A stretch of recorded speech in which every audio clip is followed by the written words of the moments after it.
Imagine a world where artificial intelligence grows so powerful, it completely changes the global balance of power, perhaps faster than anything we've seen before. That is the scenario explored in the Superintelligence strategy paper by Hendricks, Schmidt, and Wang, which we're delving into today. Their central argument positions AI as a profound dual-use technology.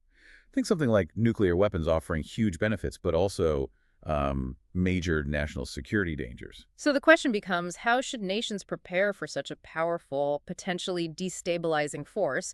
What kind of strategy is needed? The paper defines superintelligence as AI that's vastly smarter than humans in almost every cognitive area. And faced with that prospect, the authors argue for a clear, coherent national strategy. They build this strategy on three fundamental pillars: deterrence, non-proliferation, and competitiveness. The goal being to navigate this transition safely, trying to channel the inevitable great power competition towards, well, resilience rather than conflict. Let's look at that first pillar, deterrence.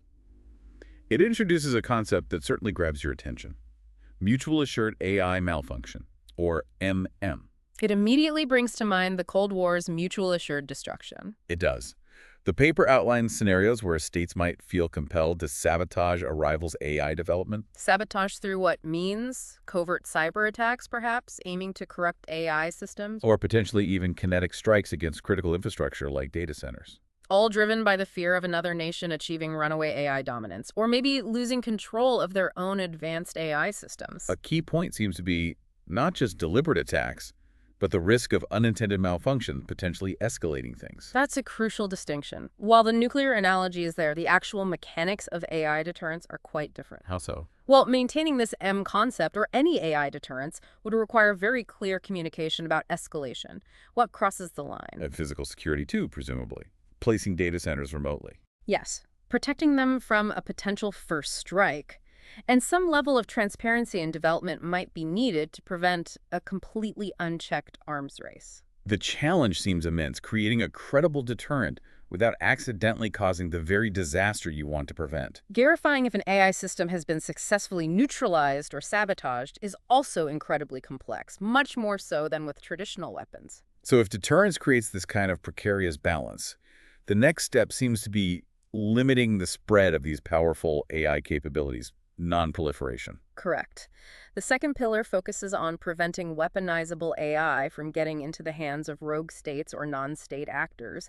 It draws parallels with controlling weapons of mass destruction. How would that work in practice? They suggest several layers. First is compute security, basically, tracking the most powerful AI chips. Through things like export controls. Export controls and maybe even embedding firmware in the chips themselves.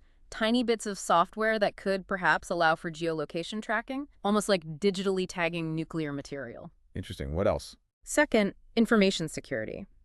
This is about protecting the AI model weights, the core parameters that hold the AI's knowledge. Preventing them from being leaked or stolen. Precisely. Releasing those weights publicly could be like handing out blueprints for advanced weapons, so protecting against leaks and insider threats is critical. And the third layer.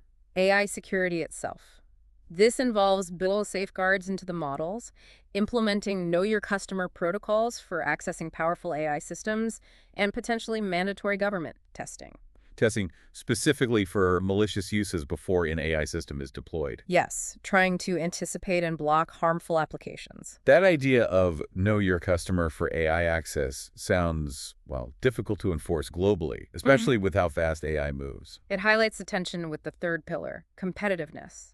How do you stay ahead without letting dangerous capabilities spread? So competitiveness is about strengthening a nation's own position. Exactly. Militarily, this means robust drone supply chains, integrating AI effectively into command and control for faster decisions and better operations. And economically. A major focus is on domestic manufacturing of advanced AI chips.